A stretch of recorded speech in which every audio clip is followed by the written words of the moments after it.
Daí galera dos segundos anos, tudo bom com vocês? Professor Genoir aqui e vou tentar então aprofundar o conhecimento a respeito daquilo que eu pedi na semana passada, aquele documentário da Band a respeito desse período da história do Brasil, né? Aquele documentário da Band começa com a vinda da família real e vai até a República, até a proclamação da República em 1889. A gente vai assistir outros ainda. Mas agora eu vou ajudar vocês a entender um pouco esse período que vai da independência, né, em 1822 até 1840, que é conhecido como Primeiro Reinado e Período Regencial.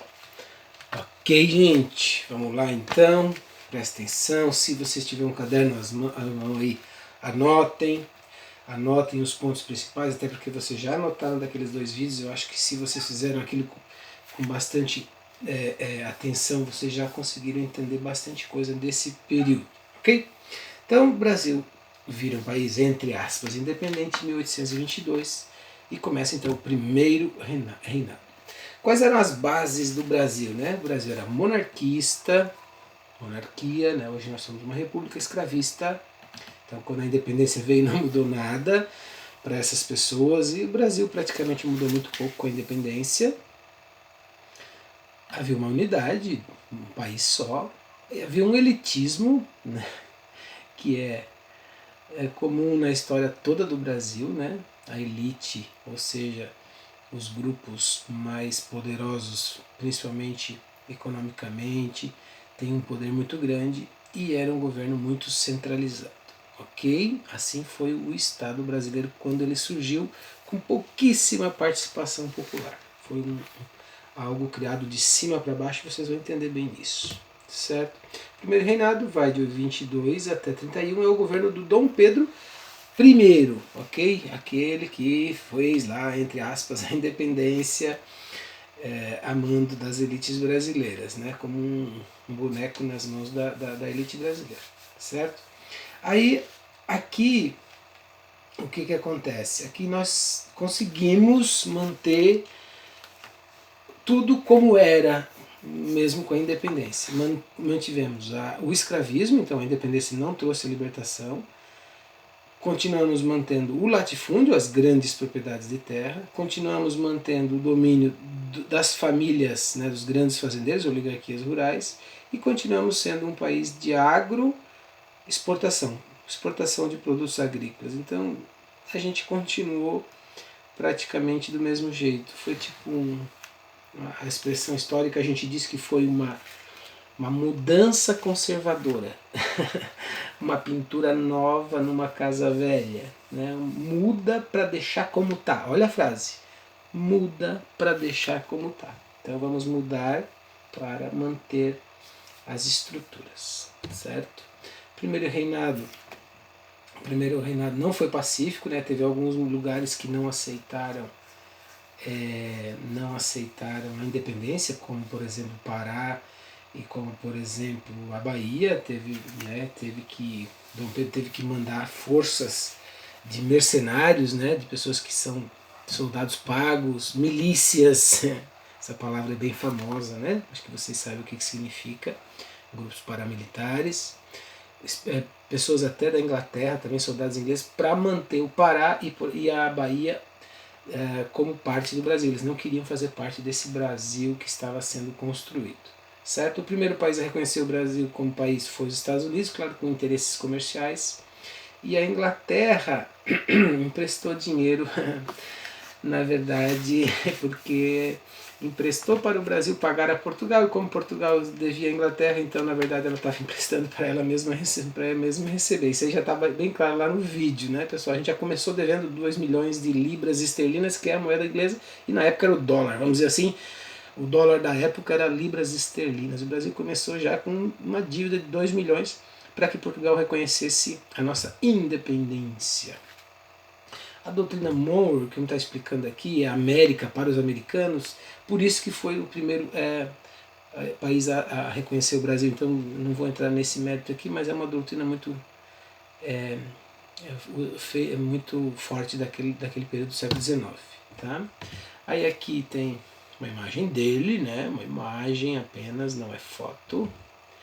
Aí o Brasil passa a ser o país dominado pela Inglaterra, né? A Inglaterra passa a enviar um monte de produtos industriais, até porque a Inglaterra foi lá que aconteceu a Revolução Industrial, eles estavam mais preparados, então, na verdade, eles enchiam o Brasil de produtos ingleses. E eles também queriam que a escravidão acabasse, né? Eles queriam que a escravidão acabasse porque eles queriam que as pessoas tivessem dinheiro para comprar os produtos deles, né? E os escravos não ganham salário, não ganham nada, então eles desde o início foram contrários à escravidão, mas o Brasil foi o último país a acabar com ela. A gente vai entrar nesse assunto mais a fundo sobre o fim da escravidão daqui uns 2 capítulos, que a gente vai tratar todo o século XIX, todas as leis que foram terminando com a escravidão, então eu não vou entrar nesse assunto agora, tá? Então a Inglaterra passou a dominar o Brasil, tá? No lugar de Portugal. Aí o Brasil precisava de uma lei, foi feita uma Constituição. Constituição da Mandioca, olha o nome, Constituição da Mandioca. Por quê? Por que da mandioca? Porque para poder participar da elaboração desta Constituição, que são as leis de um país, tinha que ter muita riqueza. Na época, ter riqueza significava ter escravos, e o alimento básico era a mandioca, né? A farinha de mandioca. Essa Constituição estava sendo elaborada, né, por esses deputados, só que Dom Pedro não gostou porque eles estavam fazendo uma Constituição que defendia a classe deles, defendia a exclusão dos portugueses aqui do governo, mesmo que o Brasil era um país independente, havia muitos portugueses ainda, e era contra o poder absoluto do Dom Pedro. Então o que ele fez? Ele fechou essa Assembleia Constituinte e mandou fazer uma Constituição, né? Ele mandou fazer, ele fechou, né? Fechou a reunião e disse, não, agora quem vai fazer sou eu, né? Ele mandou fazer com algumas, como ele queria, né? Ele mandou alguns amigos elaborar essa Constituição. Era uma monarquia hereditária, com províncias, que hoje se chamam estados, com 4 poderes, né? Hoje são 3, hoje é executivo, legislativo e judiciário, tinha 4, executivo, o imperador, né? O legislativo, os deputados, senadores, o judiciário, os juízes e tribunais, e tinha um moderador que dominava os outros 3. Então, na verdade, se tem 4 poderes, mas um manda esse um manda nos outros 3, então no fundo, analisando, só tinha um. Né? Não é como hoje que nós temos 3 poderes, que um poder não deve, entre aspas, interferir no outro, se bem que isso acontece um pouco no nosso país. Tá? É muito bom quando tem 3 poderes, porque um não deixa o outro ser absoluto. Né? Para um país democrático é o melhor. Na época tinha 4, tinha um poder moderador também. Tá? As eleições eram indiretas, não é como hoje, que a gente vota diretamente para deputado, prefeito, presidente e tal, e sim, era um voto censitário. Só votava quem ganhasse mais de 100 mil réis, certo? E para ser deputado tinha que ganhar por ano mais de 400 mil réis, e para ser senador mais de 800 mil réis. Então só votavam mesmo a classe mais alta dos homens, né? Só homens ricos, brancos, grandes fazendeiros poderosos é que podiam votar no Brasil. Era assim que começou a nossa história. Isso não era diferente em muitos países, não. A maioria dos países do mundo era assim, chamado voto censitário, voto por renda, tá? Homens brancos ricos. Está aqui a Constituição. O Brasil se chamava Estados Unidos do Brasil. Não, isso aqui é a República. Essa foto está errada, tá? Anulem. Isso aqui não tem a ver com o assunto. Isso aqui é a nossa Constituição da República. A outra não tem figura. Aquela de 1824, chamada Constituição da Mandioca. Assim funcionava a organização do nosso país, organização administrativa, tá? Então quem não votava, né, os que não alcançavam a renda, né, para poder votar e ser votado. Teve um grupo, uma revolta lá no Nordeste de caráter separatista, eles queriam separar do Brasil, né? Queria a república, foi popular também, né? Foi lá no Nordeste, onde fica o Ceará, Pernambuco, eles deram o nome de Confederação do Equador. Queriam se separar, foi uma rebelião muito forte, Dom Pedro reprimiu com muita violência alguns líderes, era o Frei Caneca e o Barata, né, também, que foram líderes dessa revolta. O nosso Dom Pedro I, ele por alguns problemas ele foi perdendo muito prestígio, né? Primeiro porque a inflação era enorme aqui, dívida externa, a gente devia para outros países, ele não soube administrar muito. Nosso país estava surgindo, é lógico, ele pegou também uma dificuldades muito grandes, né?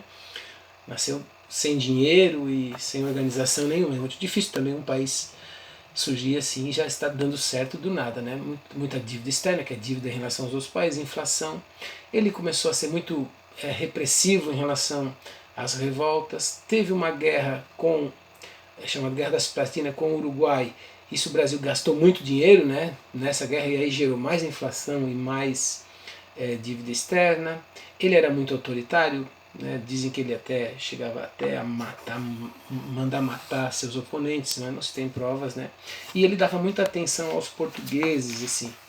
Além dele ser muito mulherengo e ele não tinha uma fama muito boa, então ele estava o prestígio dele estava tão baixo que ele chegou a viajar para Minas Gerais e o pessoal fechava as janelas na cara dele, né?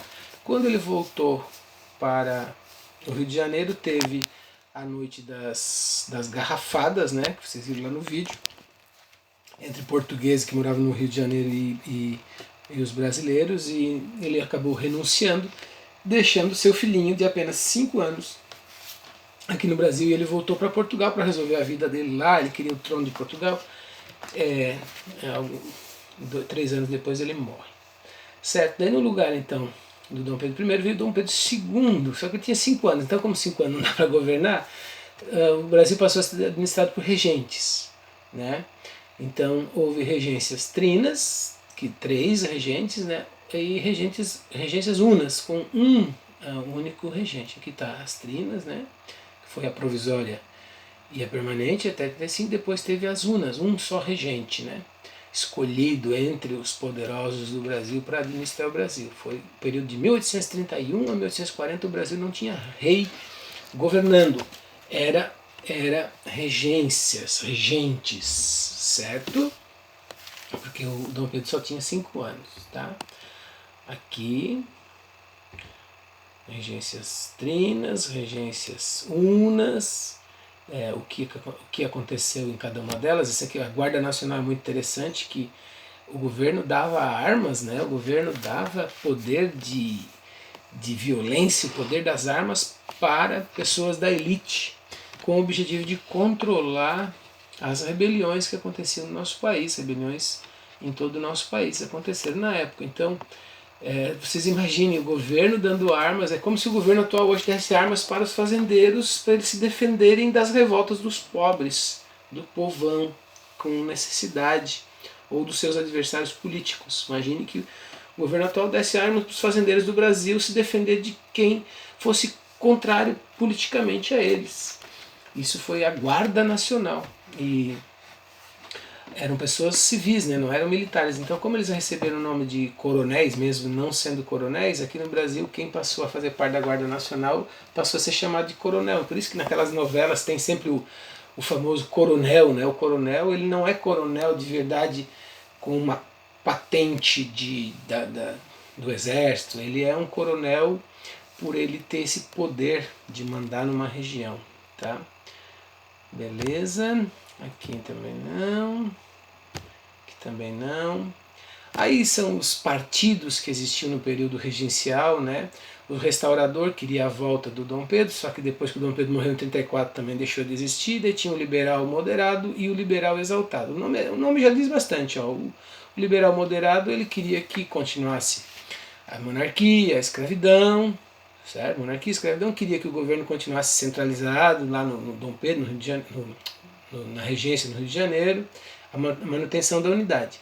Já os exaltados eles queriam, eram mais radicais, eles eram mais assim, defendiam mais a descentralização do poder, que cada província, que hoje se chama estado, né, os estados tivessem mais liberdade. Então esses dois grupos aqui é que na época regencial, é que disputavam o poder, né, os liberais moderados contra os liberais exaltados, então mais nervosos, né, mais radicais. Claro que os dois que faziam parte eram pessoas das classes altas, mas eles tinham classes médias urbanas juntos, como professores, jornalistas, médicos e tal.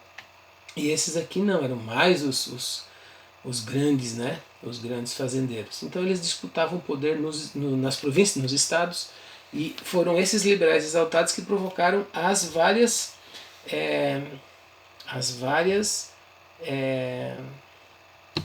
revoltas que aconteceram no nosso país. Aqui está o Dom Pedro pequeno, né?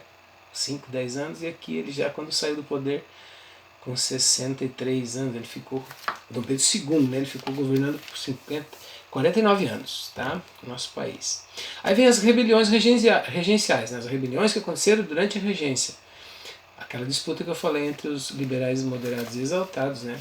Uma aconteceu no Pará, foi uma rebelião de índios, de negros, de mestiços da região. Eles moravam na beira dos rios lá, por isso que eram cabanagem, né, os cabanos.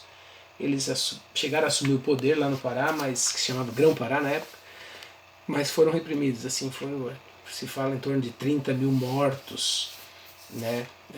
Foi uma revolta que durou 5 anos. Teve a Sabinada, isso foi na Bahia. Sabinada porque o líder, o sobrenome era Sabino, e eles também pretendiam libertar os escravos, né? Eles tinham era uma rebelião um pouco mais radical, mas não tanto assim também, né? De classe média. Essa aqui durou 1 ano.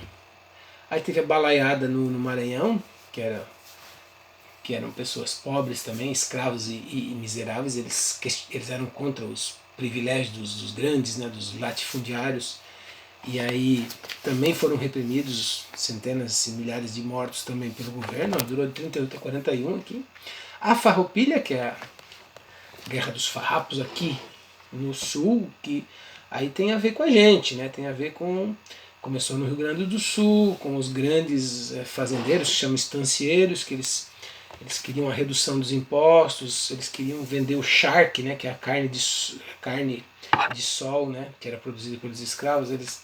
Eles queriam conseguir vender pelo Brasil e os impostos estavam muito altos. Então eles queriam vantagens econômicas. O governo não atendeu aos interesses deles e eles acabaram começando uma revolta. Essa revolta durou 10 anos, né? A Guerra dos Farrapos, a Revolução Farroupilha. Ela chegou aqui para Santa Catarina também, Lages, aqui em Laguna, né? O pessoal do Rio Grande do Sul chegou a tomar Laguna. Laguna ficou por um bom tempo, 1 ano quase, nas mãos desses revoltosos, né? Foi aí que surge a famosa história da Anita Garibaldi, né? que faz parte da história, então, aqui da nossa região de Santa Catarina, tá? Foi uma rebelião que no final foi um acordo. Como é uma rebelião de grupos mais poderosos, a repressão não foi tão violenta por parte do governo. No final foram feitos mais acordos e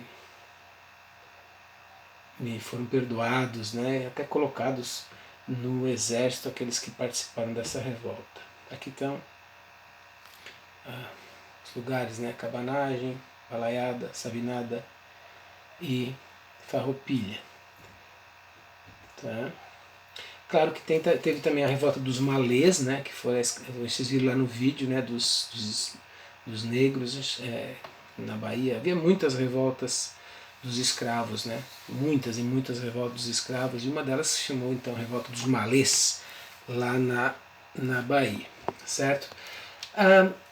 com essas revoltas todas, então muita gente começou a pensar em fazer um jeito, né, de que o Brasil, essas revoltas parassem um pouco.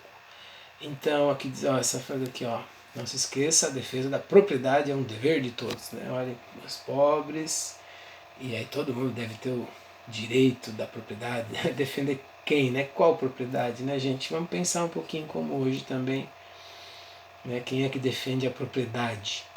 As grandes propriedades, né, pessoal? Vamos pensar um pouquinho. Então, o Brasil acabou indo pro segundo reinado, né?